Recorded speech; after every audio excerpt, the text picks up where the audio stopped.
Broadcasting live to Facebook, LinkedIn, YouTube, Periscope, Twitch, and so much more. This is Go Live with Restream from your host, Ian Addison Gray, the show that helps you expand your audience and reach through the power of multi-stream video.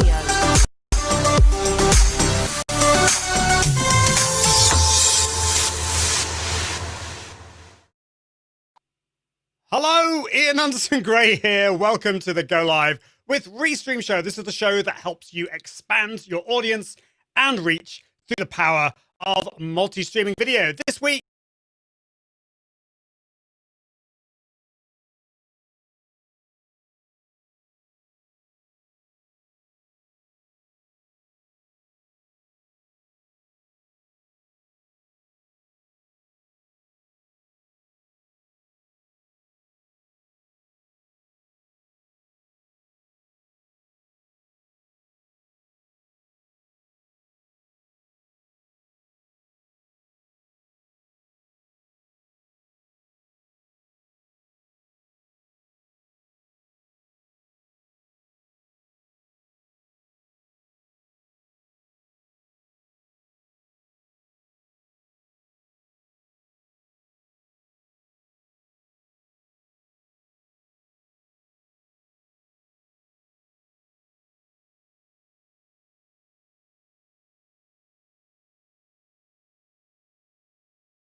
good old 3G, 4G.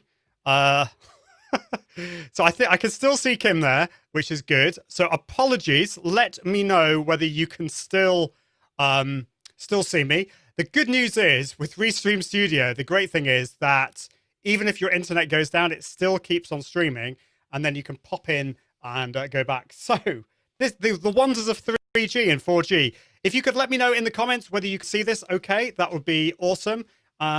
And just to let you know, today I've got Kim Garst on the show. I don't know whether you got this before my internet went down. But basically, yeah, we're going to be talking about how to promote and repurpose your live shows and how to get over that fear of no one watching and how to boost your live shows. So let's see. So hopefully, yes, let's just see. So hopefully you can see me okay. I'm going to bring in Kim anyway. Hello, Kim. Can you hear me okay? No, I can't hear you. Just one second. This is the wonders of technology when it doesn't work. Oh, I can hear you now. Okay, good. I was going to say I can hear you fine. So there we go. Okay, so and I have to admit that I'm glad it wasn't me.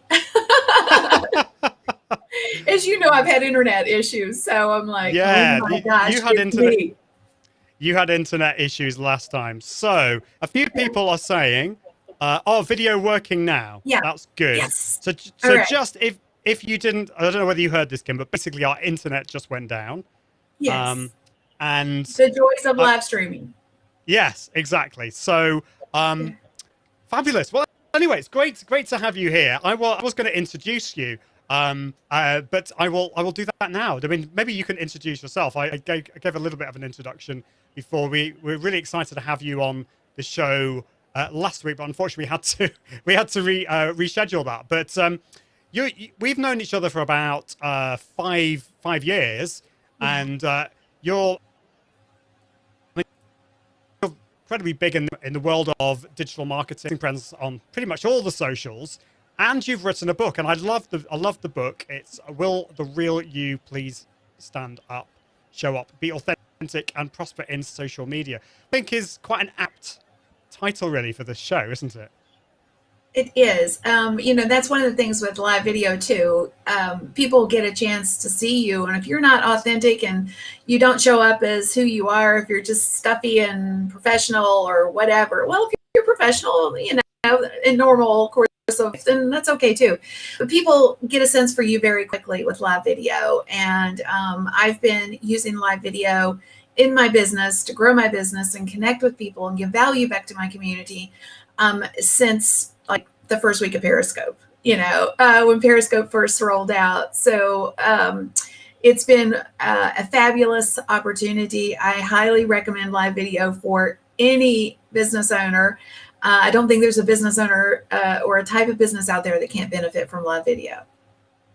I would agree with you there, I think. And so for you wonderful people watching live, I can see lots of people. I will bring you in. Thank you for bearing with the technology today.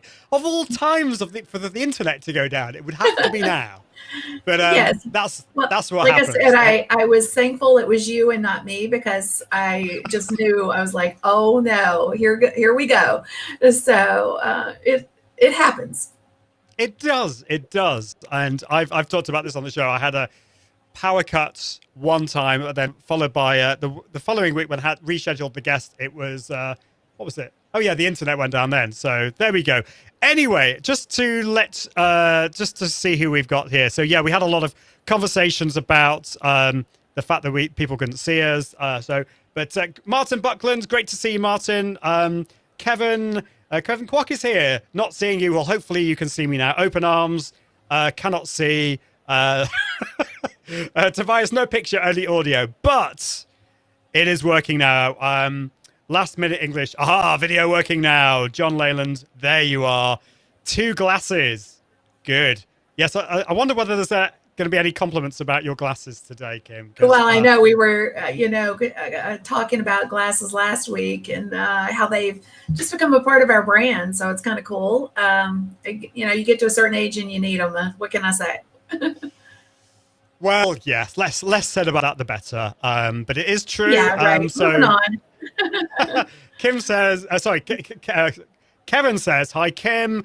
And Rick is watching from Toronto. So brilliant. Excellent. Well, I want to ask you, Kim, you've been live streaming for a while. You've mentioned Periscope. And actually, if you're watching live on the replay, let us know whether you have dabbled in Periscope. What was your first live video experience? Or be honest, have you not actually pressed the go live button yet? Let us know. And the thing is, sometimes maybe it is the worry of a disaster happening, like what's happened today. It's not a disaster because we keep on going on. So Kim, I asked you this when you were on my show last week, but I want to ask you again here, I'm afraid. Sorry. Can you remember your first live video show? And how confident were you feeling?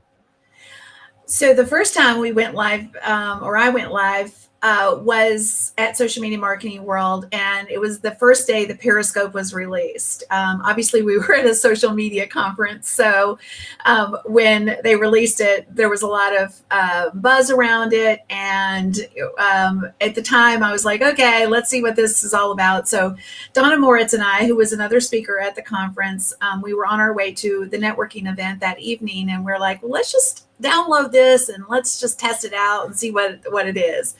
So we literally downloaded it. We're in our little pedicab thing over to the event, and I was holding my phone kind of like this. So we hit the go live button.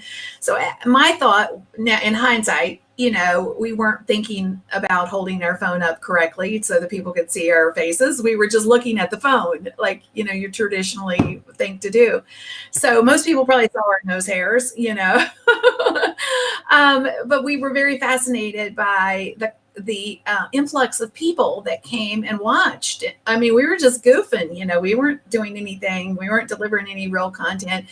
We were sharing an experience, and all these people started tuning in and wanted to know, they were asking questions. They wanted to see what we were doing. And we were looking at each other like, what is going on?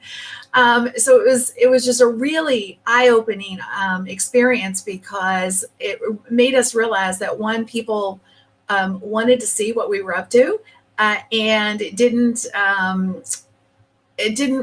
really we didn't have to do any prep work. We didn't have to in order to get 200 people watching us live, we didn't have to do what we would normally do to get in front of an audience of people. We just had to hit the go live button, and people were interested and connected with us. So it was a real aha moment for sure. That's awesome. And it's kind of like, I love the story of the fact that you almost didn't think about it. This was the first experience, wasn't like a strategic move with you and Donna. You were thinking, oh, we're going to go live. And you went through, you planned it all out. You just did it. And I think actually sometimes with the first live videos, to just go for it, embrace it. It's almost like jumping in the deep end, I think. And because sometimes I think if we overthink it, we start to realize how scared we are. Yeah, definitely. And I was I'm going back to that scared thing. I'm a perfectionist, recovering perfectionist. And so the thought of going live and, planning it and doing all the pieces and parts and not having control, like what just happened here where we lost internet, that would have in the early days just killed me. Like I would have been like, oh my gosh, that's the end of the world. Now it's part of the flow. I don't even stress over it anymore. But when you're first getting started, the fear factor is real. And whether it's a fear factor or if it's a perfectionist in you, or whatever it is that you worry about that keeps you from pressing the go live button, those are real things. You just have to realize that it's not about us. It's not about our perfectionism. It's not even about our fear. It's about how do we show up and serve a community or connect to a community of people that needs what we have to share or what we have to say, or what we have to show. So it's not about us at all. And when we don't embrace that knowledge or that fact, we are doing the people we're here to serve a disservice, and we're making it all about us. That is so true. And I agree with you on that. But the ego can get in the way and we start to think it's all about us. And I think the most important person on a live show, if you have a guest, is the community. It's the people watching. It's that the second most important person is the guest, and the last person who's important is you. It's you want to be serving your guest, and you want to be serving your community as well. So I'm glad you shared that, because it's something that I think a lot of people forget about. They get self-obsessed, particularly those of us who are what did you say, recovering perfectionists? Yeah, I'm a recovering perfectionist. And, just realizing that we're being selfish when we don't put ourselves out there and use our God-given talents to make a difference. Yeah, that's so true. Well, let's see who we've got watching live. So I think I mentioned Rick watching from Toronto. Tobias saying all good. We've got Melissa, who is just down the road from me, saying hi again. Great to see you here. Anita Wong is here. Hi, Kim and Ian. She says, Anita, I caught your live show on Restream on Friday about Instagram repurposing to Instagram. That was really, really interesting. Really good show. Rick Sack says, how does Periscope work with a Restream broadcast, such as Twitch, YouTube, Facebook, then adding Periscope, formatting, time length?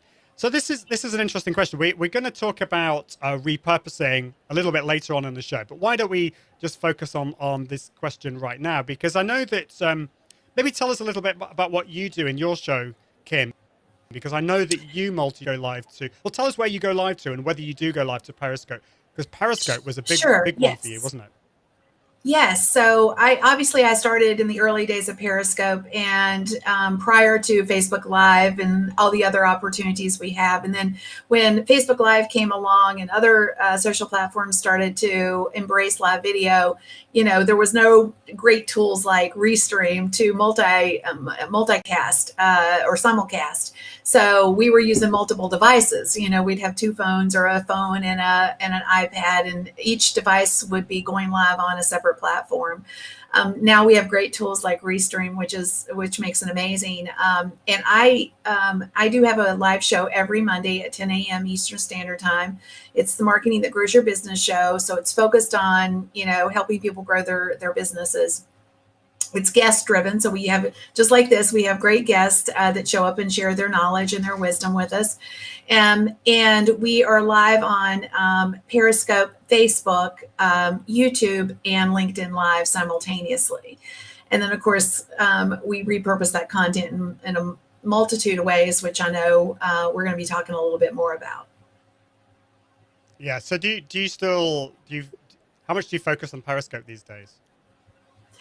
Well, interestingly enough, Periscope still is one of my most trafficked live streams. So I'll just pull it up here real quick. I did this yesterday. I was talking to someone and I think lots of times people think Periscope is dead. And I'm of the opinion that is absolutely not true based on numbers.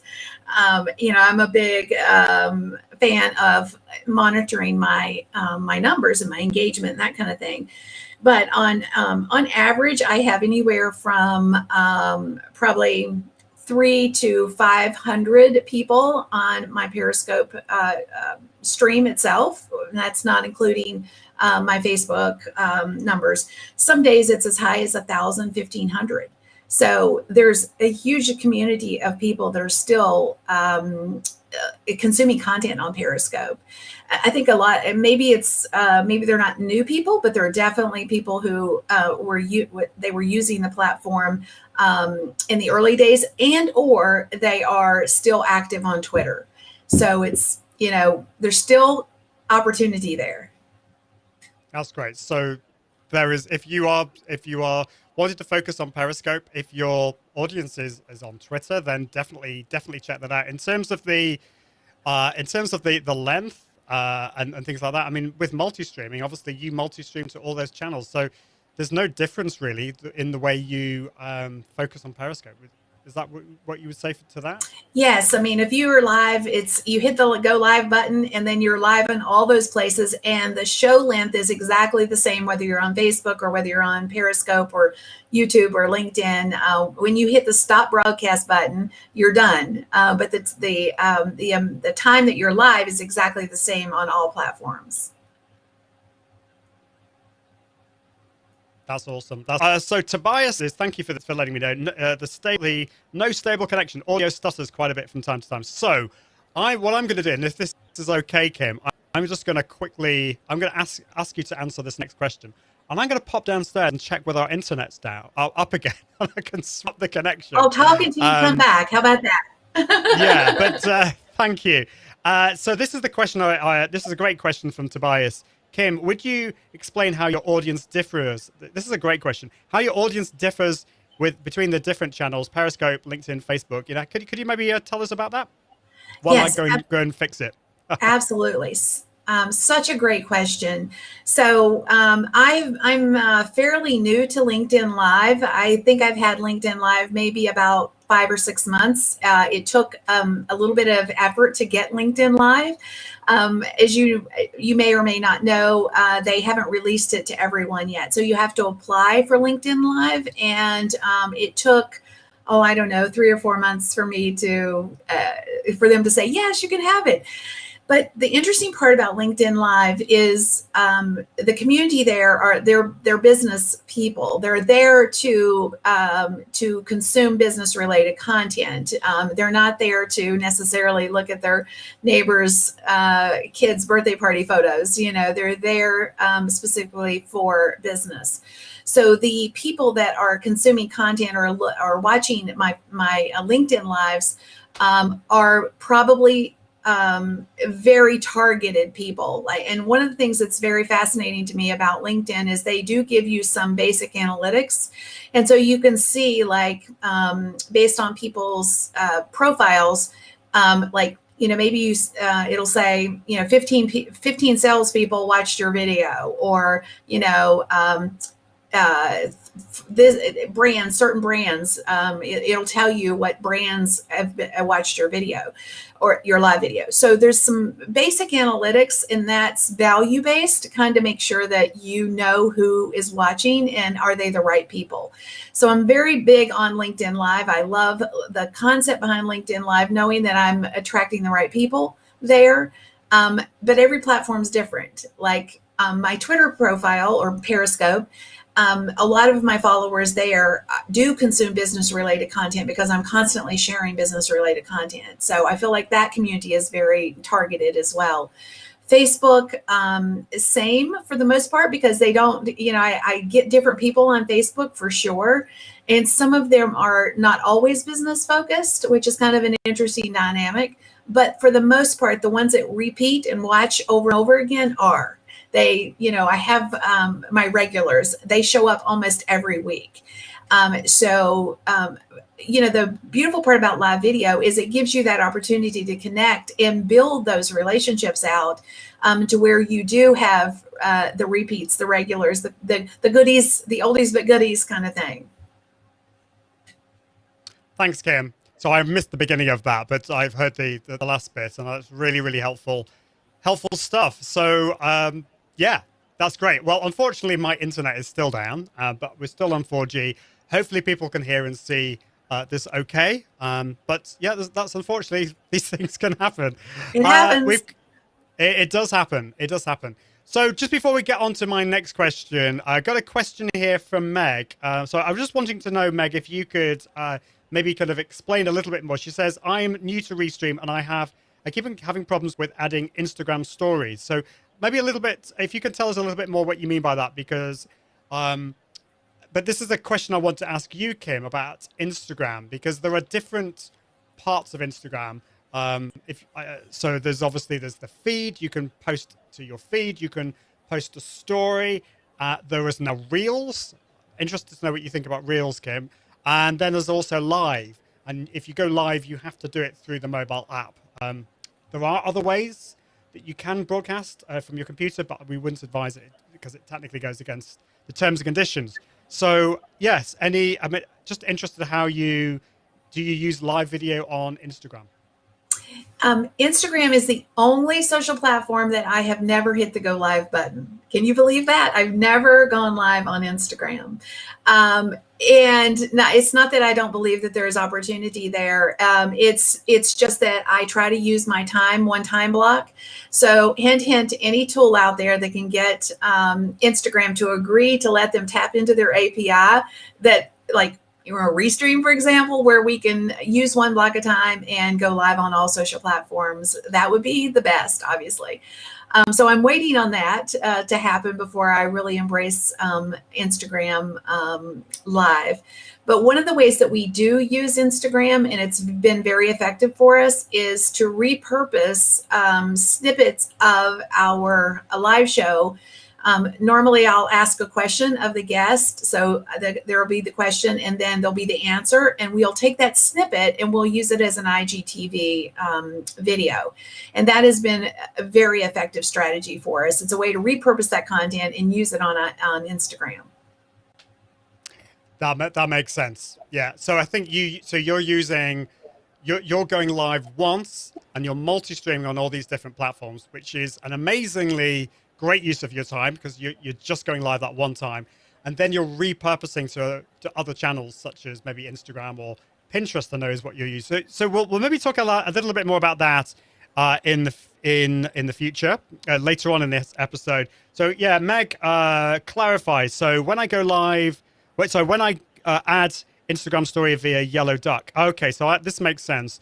So you're going live via Yellow Duck. They tell me I have to do this 2 minutes before, and I do what I was told, but the story is never up after I wanted to put it up there. So I'm going to be honest with you, Meg. I've not used Yellow Duck.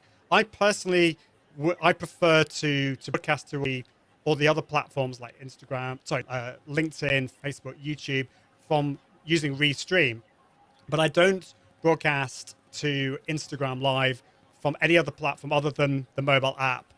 That's just because I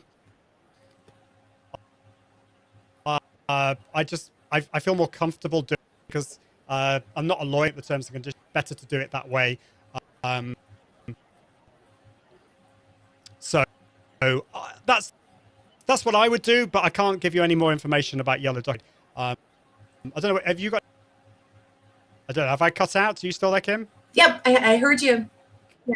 That's great. Excellent. I haven't used Yellow Duck either. Like I say, I'm waiting and fingers crossed for a one-stop shop solution, so that I can again keep that one time block and don't get sidetracked by all the shiny objects, because that's a problem for me. Yeah, is that perfectionism thing going on as well? Yeah, we want to be perfect on all the channels. So Anya's here. Hi, Anya. Hope you're doing really well. Question for Kim: did you have much success with the new LinkedIn stories, and any tips on how to maximize on this new feature? Now, I'm very excited about this because it just launched finally in the UK. So I now seen I got LinkedIn stories. Have you played around with that? No, I have not yet, but we are getting ready to start. We are going to do a variation. It's going to be very similar to what we're doing with IG stories or in Facebook stories. And even, now Pinterest has stories as well. So I always like to, and I wasn't always this way. So I do like to approach social with a strategy. And then instead of just like throwing something at the wall and hoping that it sticks, I used to throw stuff at the wall, whatever is new, let me go check it out, play with it. And then I would, just embrace it, figure it out as I went. This time, since we're familiar, at least with how the concept of stories work, we've been trying to incorporate a core strategy over on LinkedIn too. So we're getting ready to start. I don't have any great success stories though to tell you yet, but I am excited about them. And I've been doing a little bit of research trying to find, case studies. What's everybody else doing that's working? And I think the big thing that I'm hearing is, again, which makes total sense, what I'm reading and seeing and listening to other people say is it's still about relatability. It's still about people wanting to connect to the real person in the story format. So pre-designed content, all the stuff, it's not as it doesn't seem to be working as well as, us just showing up and letting people see what's going on in our world. Yeah, definitely agree with you. And I'm quite excited about stories on LinkedIn, because LinkedIn, I think historically has maybe been seen as a bit of a boring network. And I think it's not that at all. But I think we can maybe put a bit of fun into it. And what was the word you used? Relationability. Something like relatability. Relatability. That's yeah. You got to show up and be relatable, connect to people. Like, sometimes I think we think, and I'll just say this from my perspective, but I think we are so focused on the business end of things that we forget that people do business with people, and they connect with people because of a connection of some sort. Whether it could be something as simple as a smile. If somebody feels like you have a great smile, or, that it's just a lot of different touch points, but it goes back to how do we show up, be human, connect instead of like looking at everybody, all those little boxes on social with their little photos and seeing buy from me on their forehead, or, your dollar sign on their forehead, but just showing up first with that. How am I going to connect to that person? How can I relate to that person, or how can they relate to me? And then when you approach it like that, with that mindset, I think it opens up so many more doors. Yeah, you're so right. It's putting the people, it's going back to what you were saying before about putting the people first. It's the community, which so love. If you put dollar signs or pound signs, whatever currency you use on your forehead, doesn't go down terribly well. No. So Anya responded to Meg's question. So just a little bit more information about this. So thank you, Anya, for this. So Instagram does not want you to stream using anything else but your phone app. So Yellow Duck is a little bit of a hack and workaround. And what I'd say, I don't know what you think about this, Kim. I don't really use Instagram Live very much myself either, but I would use it as a second live. So one thing that I've seen work really quite well is if you've got a guest show like this, you can bring in your guest and use Restream. And then why not then afterwards get your guests to hop onto your Instagram Live, because you can bring in the guest onto an Instagram Live and do a quick show summary, maybe make it 5 or 10 minutes afterwards. And then you can do it that way. There are other things. You could have your phone in front of you as well as your computer and do it that way. But I quite like that other way of just doing a quick show summary afterwards. Great. Well, there's a lot of questions on repurposing. We've actually talked a lot about repurposing, but I want to get back to repurposing in a little bit. I want to talk about promoting your live shows, because a common concern that people have is they go live and then Facebook, YouTube, LinkedIn, pretty much all live video handy little number on the top left corner, and that number can be quite scary sometimes. Sometimes it will be a big fat 0, and that's the worry that people have. Or it might be very low, 1, 2, or 3, and people start to get really depressed about that. So a lot of people are afraid because they're going to have no one watching, or you people watching live. And we know, because we've talked about this on the show, we shouldn't be worried about that because of lots of other things. But anyway, I want to know what you think about that, and if you've got any tips on how we can increase that number. Yes, absolutely. And this is something I'm super passionate about, actually. Don't even look at the number.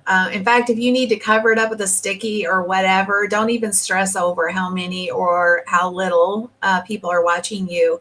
Think about it in the context of you're creating a piece of content, and that piece of content can be leveraged over and over again. People can watch it on the replay. Obviously, they can join you live. You can turn it into a blog post. You can snip it up into individual videos. You can turn it into visual quote tiles, your own quote tiles. So don't think about it in the context of nobody's paying attention. Think about how you can create a quality piece of content, because you've got to have content anyway. As a business owner, we have to have content that's value-based to the people that we're trying to attract, or we're not going to attract those people to us. So think about the time that you spend, going live as an opportunity for a great quality piece of content. And then, just leverage the heck out of it. Take the one great piece of content, one time block, and then so let's say you spend 30 minutes, telling people 5 ways to do X. Now you have a quality piece of content that could be a blog post, a podcast, content for your social media, video snippets. There's all kinds. You could take one piece of content and turn it into upwards of, 200 pieces of content, depending on your time and resources. That's so good advice. And that's one of the reasons why I love live video, because of the community. That's one great thing. But the other thing is it's a great way of quickly creating content that you can then repurpose onto all the different platforms. And one great thing that you have in Restream Studio is you have the download the recording, a high quality recorder. So if you Facebook, you can download it directly from Facebook, but the quality is really poor. So I do like the fact that you can download that for later. We're going to talk about, again, more repurposing tips in a bit. So just to say, so Meg says thank you so much. And Open Arm says, great advice.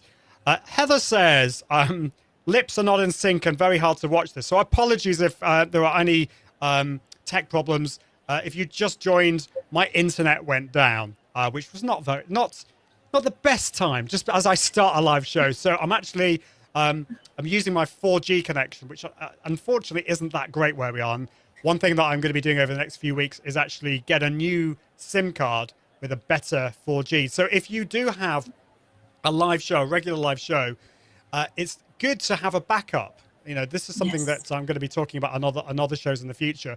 What are the redundancies that you can put in place? Because you don't want to have to reschedule it. So yes, do think about that. So Gary asks a question here. This is a great question. So when you repurpose, what's the workflow?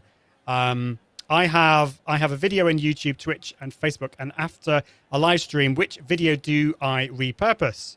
So out of all of those, which one is it that you repurpose? And there is one in Restream too.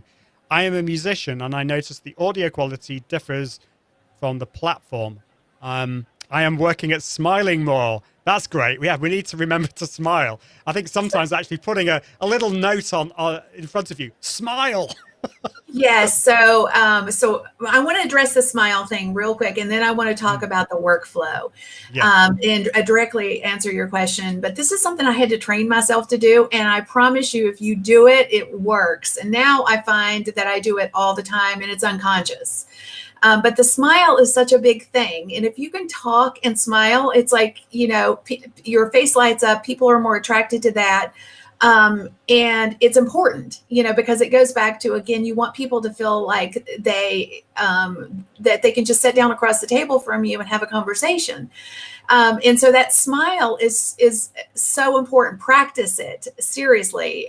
If you can practice it, the normal reaction for somebody when somebody smiles at them, even now when I'm smiling at y'all, hello,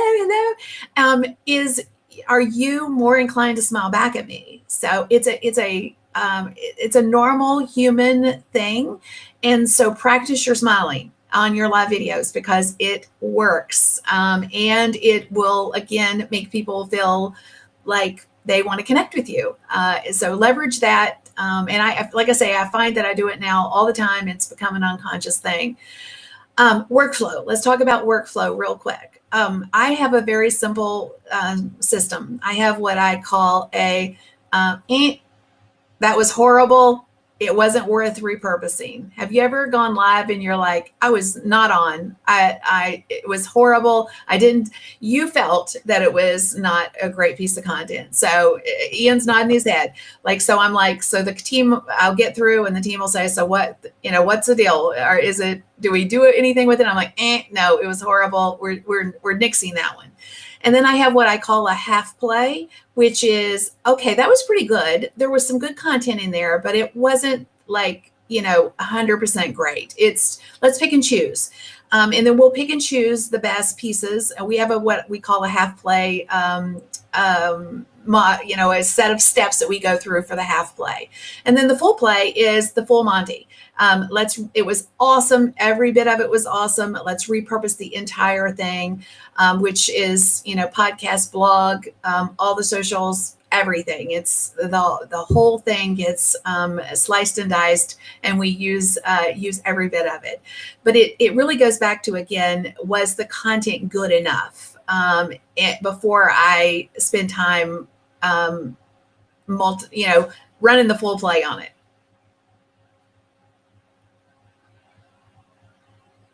Yeah, that makes sense. Thank you for that. That was a great question and helpful, Gary. So a similar kind of question from this is from Bellingham School of Music, watching on YouTube. Thanks for the discussion and information. I'm curious specifically about your promotional strategies in multi-streaming live shows. And so this is an interesting one because you can schedule to Facebook, YouTube, and if the LinkedIn gods have given you access, LinkedIn Live, there's that scheduling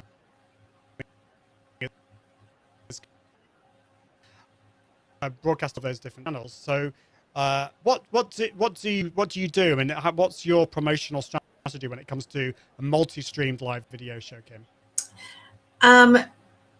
We basically use every asset at our disposal. So we will create content for all the social platforms that we want to drive traffic to the show. So LinkedIn, obviously, Facebook, Instagram, Twitter, Instagram stories, Facebook stories, all of it. And then we have a promotional time block strategy around that show. Every show, we feature our speakers on all of our imagery. And then we also send out an email to my list so that people know who the guest is and what we're going to be covering on. And normally we do this on once we've scheduled it, then we let everybody know, and then the follow through on that is 24 hours out. And then 30 minutes out so that people, if they've forgotten, we want to catch them. And then we use a bot reminder system for people who have subscribed to the bot that want the notification on Facebook. And that really, really helps. So there's a very robust promotion strategy for the show. But again, it's all about making sure that we get as many people there as we possibly can. And for the most part, we drive the traffic to the Facebook page. But again, people can watch it on LinkedIn, they can watch it on YouTube, etc. That's really helpful. So it's great that you've developed the strategy. I mean, I'm sure this has been developed over months and years, and what you've got now is really as a result of all those little tweaks that you've made over time. And so I've certainly found that in what I do, that I need to have a list of all the things, otherwise I'll forget. And if you've got a team, it's even more important that you have all those listed down. Do you use any kind of project management tools for this? Or, I mean, how do you manage that? Because I know you have a team of people to help you. I do. Thankfully, I do. I can't even claim to do all this by myself. I'm so thankful for my team. But we do use Monday.com for all of our systems. So everything, even from repurposing to the promotional strategy, all of it is organized and laid out. So everybody knows exactly what happened, what has to happen when. Another thing that we do, and this might be super helpful, is everything is templatized so that it's a rinse and repeat system, and we're not having to start from scratch every week. So we have templates for our guests, all the imagery and everything, and it's just as simple as replacing the images every week. The new photo for the guest, replace that, change out the title, and we do the same for guest bios. All of it is very organized and then templatized so that we can pump this stuff out very, very quickly. And you can use tools like Canva or easel.com to create your templates, and then just go in and quickly change them out and have everything ready in a very short window of time. That's awesome. And yeah, you can use any of those tools like Canva and Easel in Restream Studio. So you can just add those to the graphics section, so we can add different backgrounds. These are the ones that actually come as part of Restream Studio, but this is one I created earlier. If it's coming back, there we go. It's back. So this was about, she was saying it was very hard to watch because of my internet issues, but thankfully she loves us. Thank you for bearing with us, Heather. I totally agree. So the question from Heather Rich is, does Facebook promote live streams with greater reach as opposed to recorded? I think this is a really important question. I know originally when Facebook Live came out, there was a real, Facebook were definitely boosting the reach of live shows, Facebook Live shows. Is that still the case? Are we still getting a bit more of a reach if we go live as opposed to a pre-recorded video on Facebook? Well, it's definitely more than a pre-recorded video, but they have curtailed reach. When they first rolled out Facebook Live, it was amazing. It was like, oh my gosh, you'd go live and, zoom, you have these people, and it was like, oh my golly, finally we have a solution to this algorithm issue. But now it's not as, the reach is not as freewheeling as it was in the early days. But I will give you a strategy that might be super helpful for you to get more people engaging because it's time-based. So it's like any other piece of content on Facebook. When you go live, Facebook is monitoring the engagement on, in those first few minutes. And if you get engagement on that content in the first few minutes, then they're going to give you more reach. They're going to start pushing more reach your way because they're going to be like, okay, this is good content because people are engaging with it. So on the front side of your shows, you need to do things that are going to get people talking to you and dropping in comments. So a couple of things that I do, and this might be helpful for you. And I noticed Ian does it on this show. Where in the world are you? How's the weather where you are? Engage with people and get them to drop in, ask those open-ended questions and get people to engage with you on the front side. Another thing that we've started doing is tying our prizes to questions. So I usually give away prizes in my show. And we did this very successfully with our Pinterest Palooza and our Pinterest challenge that we did over the past few weeks, where we would ask a question and they would have to answer the question to be eligible to win. And we would leverage those on the front side of the show. Like we'd usually do 1 or 2 questions on the front side to, again, get people to drop in comments. So if you can do that, then Facebook is going to say, oh, look, people love this content. And they're going to, again, drive more reach your way. So more people are going to see it in their feeds. And that will give you a boost. That's great tips. I really love those ideas, and I'm definitely going to be thinking about doing the whole prizes and things like that. I think that's great. I know that our mutual friends Andrew and Pete, they sometimes in their community they give away pizza. So, ooh, which is a great idea. So yeah. Obviously it depends whether you like pizza, but who doesn't like pizza? Who doesn't like pizza? Exactly. I don't know what you think about this, Kim, but I going back, hundreds of years, and it's even done today. When concerts happened, or it might be an opera or a play or something like that. Often on the first couple of nights, they'd pay people almost to come in. And I'm not suggesting that you pay people to watch your live shows, but they paid people to come into the audience and cheer. And the reason I mention that is, do you think it would be a good idea, particularly if you're starting off, to invite friends and even, I don't know, even your parents or whatever, or clients and your audience to actually come in and make it feel a little bit more loved and lived in those first few minutes? What's your view on that? I mean, that's an option, especially if you're just getting started and you don't have what I call regulars. But my strategy, and hopefully this will be helpful as you start to build out your community and more people show up, definitely make sure that you see and call out your regular people. You'll see regular people that come every week or whenever you go live. So call those people out and let them know that you see them and that you honor them and that you appreciate them, because they're going to be more likely to come back over and over again. And they're going to be your best raving fans. They'll support you in the comments. They respond to everything. If somebody asks a question, they try to answer. So make sure that you really get your top 5 people or your top 10 people or your top 100 people.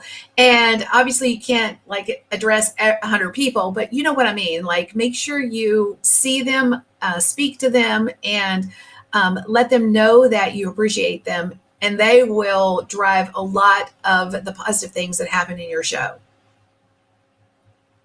Yeah, totally agree with you. And if you've got a bad memory like me, if you're not very good with names, then I think you need to do a bit of, actually spend some time after the show and go back and make a note of all those people, respond to the comments, and so that you can make a list for next time, because otherwise you're going to forget, and it's all about building community. So I really love that. Tobias asks, do you reuse your recorded live stream? And I think you would say yes. I mean, so yes. Maybe tell us some of the ways that you reuse that, you repurpose that into Sure. other areas. Sure. So basically, I use one block of time to bias to record what I hope is going to be a great piece of content. When you go live yourself by yourself, it's one thing because you have at least some semblance of control over the content. But when you have a guest, you can't always know exactly what how well that synergy is going to happen, and whether or not the content's going to be awesome or not. But if depending on how you're whether you're going to be delivering the content yourself or if you're going to have a guest or multiple guests, but regardless, you're going to have a piece of content. And normally what we do is if it's the full play, like I talked about before, where we're going to just repurpose the heck out of that live show, we will transcribe the show, we'll download it, transcribe it, turn it into a blog post. When I say turn it into a blog post, we don't do a transcript. That's not, and just publish the transcript like show notes. That's not what I'm implying. We actually deliver that content to I have a writer, and she actually crafts the content into what is a true blog post, more of a blog, pulling snippets out of the live show and crafting it like a real blog post so that the content, is suitable for the blog. We also repurpose it. We haven't released the podcast yet, but the intention is to do that. So we strip the audio off of it. We will pull snippets like, if I ask a question and the response to that question is just amazing, we will pull the question and the response, and we will slice that video out of the whole and use those as IGTVs, YouTube videos, share them on other socials, that kind of thing. Another thing that we've started doing is taking those questions and creating video pins to drive traffic back to the whole. I don't have a stat on that yet because we just started doing that, but I think that's going to work because people have questions and they want the answers to them. So I'm hoping that Pinterest video pins will drive traffic to things. We pull the speaker quotes, things, like golden nuggets, they say. We pull those out and we make visual images. We slice things into Instagram stories, cut things out of the whole, make Instagram and Facebook stories, LinkedIn stories now, and potentially even Pinterest stories. We haven't started playing with those yet either, but the intention is to do that. So we just, like I say, we just repurpose the heck out of it for all the socials. Instead of trying to constantly come up with new content, we take the one piece of content and we slice it and dice it and make it into a lot of different pieces of content for different platforms based on the type of content that platform needs. And I feel that people will respond to. Wow, so much going on there. And just to say, you don't have to start with all of those things. Kim's been doing this for quite a few years. And you've got a team. There are some tools to help you. And I want to ask you about some tools and some workflows that will help you with that. So it doesn't sound, it's not as complicated as it sounds. I'm really interested also for people watching, do you use Pinterest? Do you use Instagram? And are you going to be wanting to use those platforms, which you wouldn't normally think are the platforms for live video? I know Instagram does have it, but certainly Pinterest doesn't have live video. So I'll be interested to know what people think about that. So fabulous questions. People are on fire today, which is awesome. So some questions from Meg and from Heather, but just there's a question down here from Heather first of all, who asks. So I think this was let's see if I can click it. It's not allowing me to click.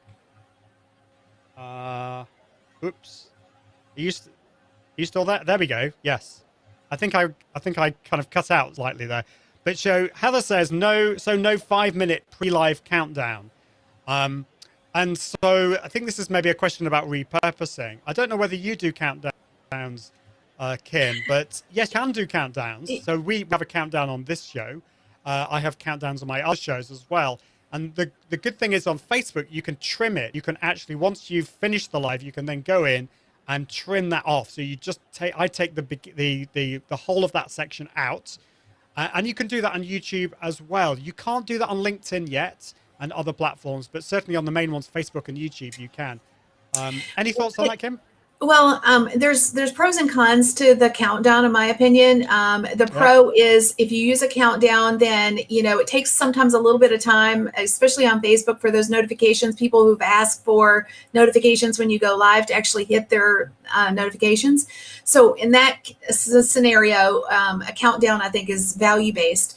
I don't use them myself, basically because I want that the time that as soon as I go live and I hit that go live button, I want to immediately go after the engagement. So I'm about going live and then just getting people talking with me as quickly as possible, so that I can get more reach to come my way, and then hope that through that journey that will give people more time to get the notifications as well. So I again, it's just a strategy, and I'm not saying either works better. I think there's a place for both. Yeah, I think that's definitely, and there are pros and cons. I love your idea of just coming on the camera and just starting with that engagement. Laura Petrucci's great. She has a 10-minute countdown, but she dances for that 10 minutes. I don't think you'll catch me doing that. Maybe No, I'll do that's some not singing. my jam either, but she does a great job with it and it works for her. So actually, that is a really great point. We share what we know and what we've experienced and our best strategies with you. But at the end of the day, you have to test this stuff and figure out what works for you.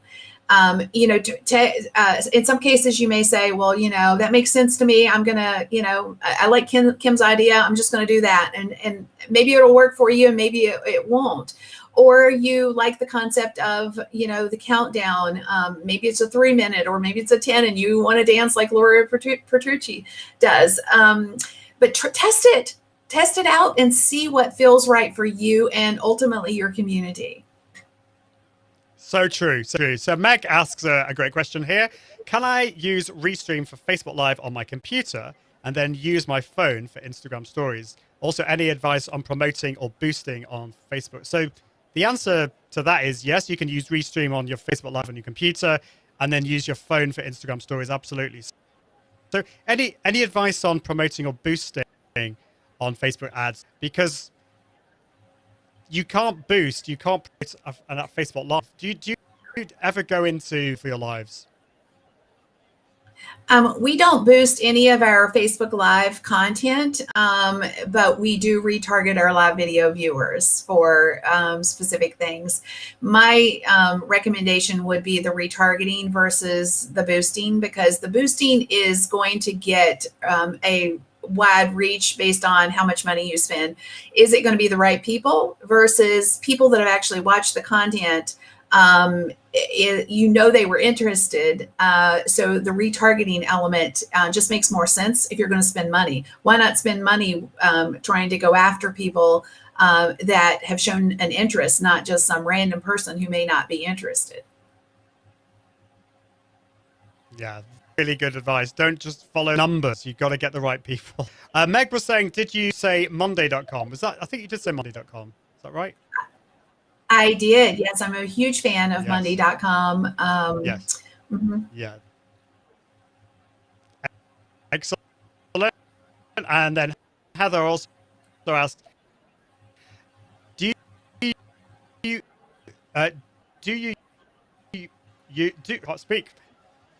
do the rules of thirds when positioning your camera, or do you just center yourself on the screen?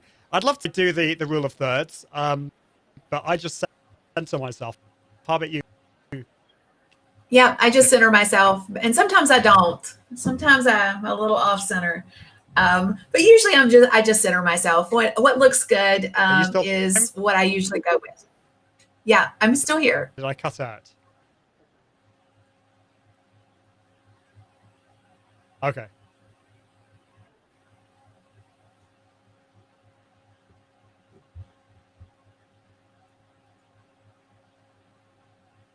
Are we still good, Ian? You still there? Excellent. I think there's a slide on this, so apologies. Can you find some help with that? I'm not sure what you're talking about there. Maybe if you let us know, and we'll be happy to help.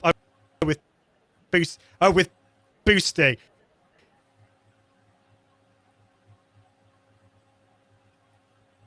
I'm still there. Okay, I can hear you, but I don't see you now.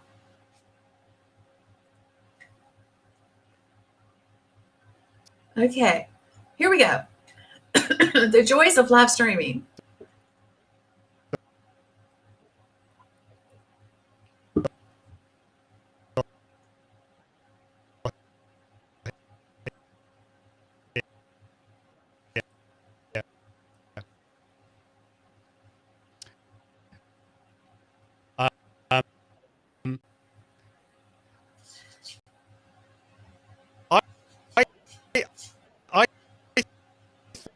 I think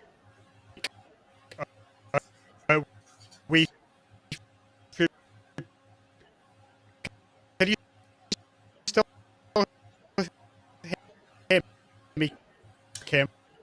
So you're stuttering really bad, Ian, on my side. I don't know if my internet, my audio is lagging.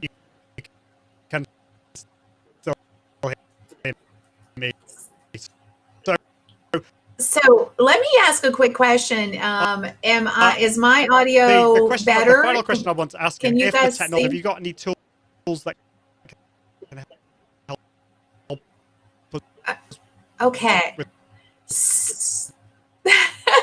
Okay, so we're going to wing this. This is what normally can happen sometimes with live video. So, all right, so I'm fine. I don't see all the questions now. I can only see 3 questions at a time. But if somebody had a question, okay, so DB is saying I'm fine. His audio is struggling a little bit.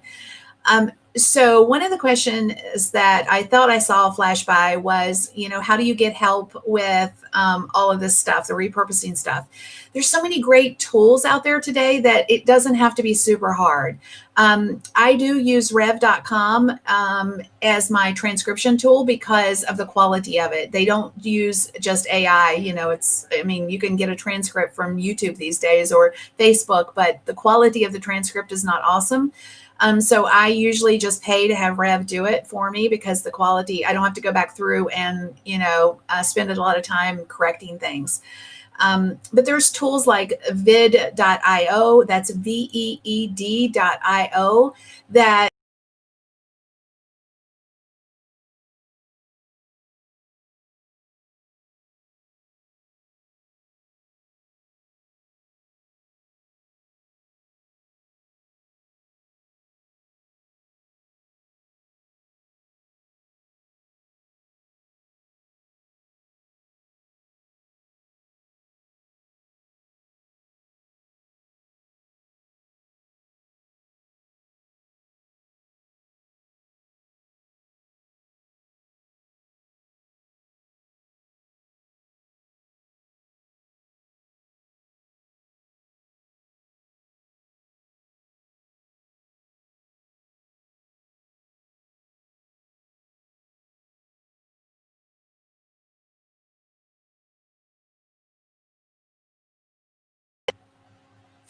okay, I think I'm back.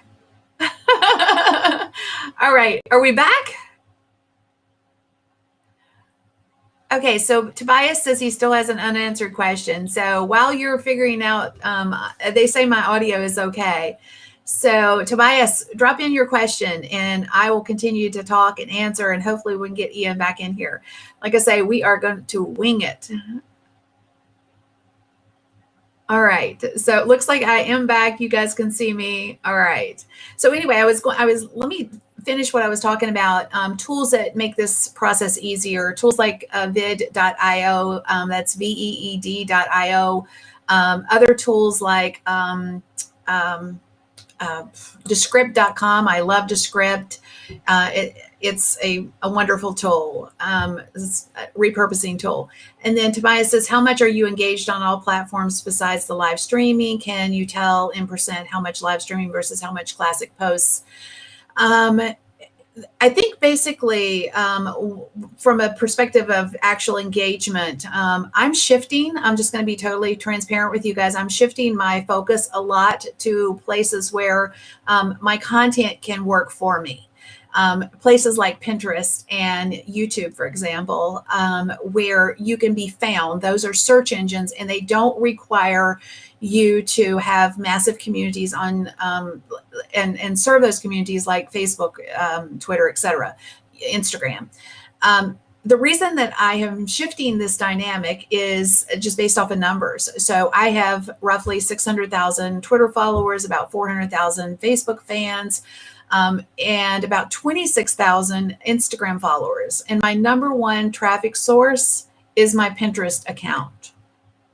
And it has 26,000 followers compared to 600,000. So my point is that there's a lot of opportunity on platforms today where we can really leverage our content smartly, work smarter, not harder, and still have, do the income generating stuff in our business. So that's kind of, it doesn't exactly answer your question, but like I say, I am shifting in that model to that model. And then from an engagement standpoint, I'm very involved in one-on-one conversations. So if like people send messages to my Facebook Messenger or my Instagram DM, or, definitely focused on those types of conversations. Because otherwise, like I used to spend hours, thanking people for retweets, for example, and that's just not scalable. So I've really focused in on the one-on-one conversations. Hopefully that answered your question some.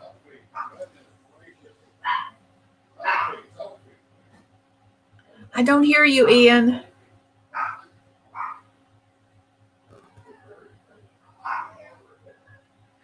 No audio.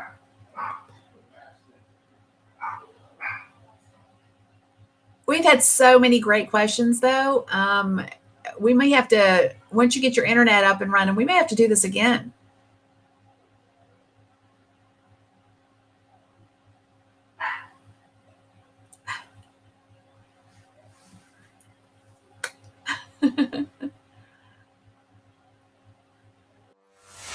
Thanks for watching. Go live with Restream from Ian Anderson Gray, the show from Restream that helps you expand your audience and reach through the power of multi-streaming video. Visit iag.me/Restream for more. And until next time, toodaloo.